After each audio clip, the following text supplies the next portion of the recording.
वर्गावरून शाळेतून इकडे तिकडे गेले की प्रल्हादाने काय विठ्ठल नामाची शाळा म्हणायची, अभंग म्हणायचे, डोळणे म्हणायचे, केशवा माधवा तुझ्या नामात जोडावा. आणि सगळे विद्यार्थी विद्याचं ऐकून हिरण्यकशिपूचं कुणीच वर्णन करेल, अडचण येत नव्हती.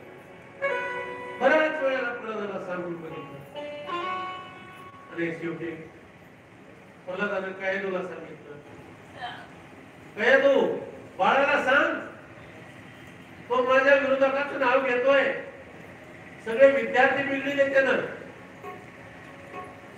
काय बाबा पाठचं दिल म्हणते तर पोटचं दुश्मन, कोणाला पाठचं दुश्मन,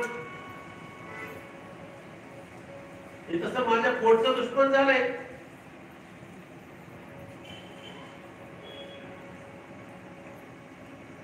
माझ्या विरोधाचं नाव घेतात. इंगळे महाराज एक प्रकार सांगितलं, स्वर्गीय बाबासाहेब इंगळे त्यांनी सांगितलं होतं कीर्तनामध्ये, तुम्ही चौथे असतात, लाडकी असती धाकली, थोरली असती जरा थोडे कमी लाडाची, एवढ्या थोरली गतप्राण होती, पण मरते वेळेस त्या थोरलीनं देवाचं नाव घ्यायसाठी काय केलं, हिला भक्तीच म्हणून चौथीचं आठवण केली आणि गेली चौथीच्या पोटाला येऊन जगली.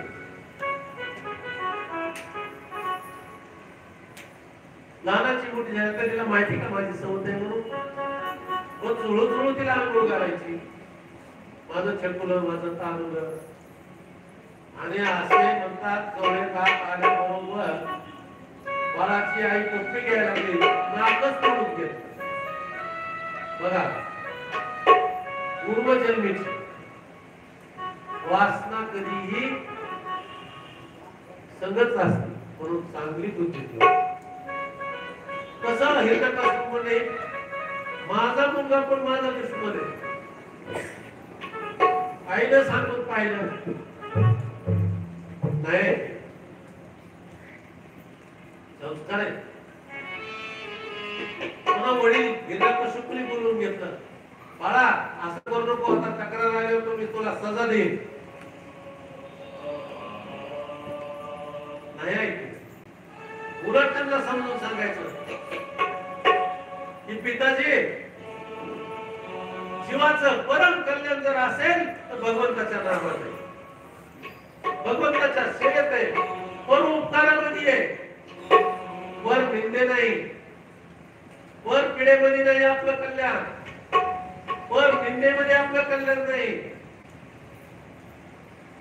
कुठं आवडते राग आला हिरण्यकशिपूला आणि त्यांच्या त्या नौकराला सैन्याला बोलवलं, म्हणजे ह्याला द्या आणि त्या डोंगरावरून खाली फेकून द्या. नौकर आहेत ते, त्यांना काय दिलं, डोंगरावरून फेकून दिलं. अहो काही सुद्धा झालं नाही हो, मागे पुढं उभारीची मारने वाला है भगवान, बचाने